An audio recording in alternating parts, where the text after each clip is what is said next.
Dari 11 orang yang terkonfirmasi positif COVID-19, diantaranya petugas panitera dan sejumlah hakim, serta beberapa staf Pengadilan Negeri Makassar.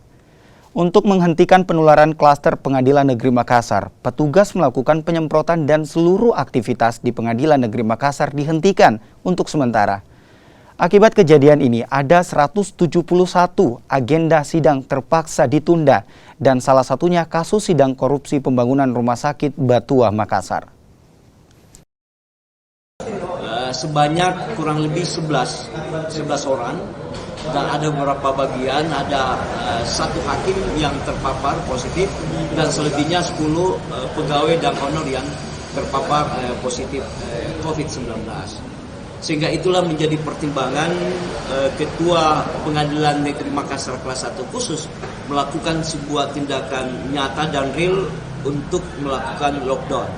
Karena kita khawatirkan jangan sampai terjadi penularan terhadap karyawan-karyawan lain yang tidak positif. Dan kedua, kita juga menjaga para pengunjung pencari keadilan jangan sampai terkontaminasi.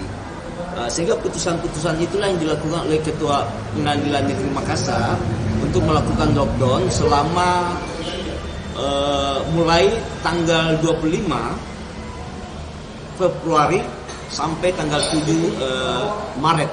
Artinya nanti tanggal 7 Maret melakukan aktivitas kerja biasa. Ini batas waktunya sampai 4 karena ada Sabtu Minggu kan istirahat ya, libur.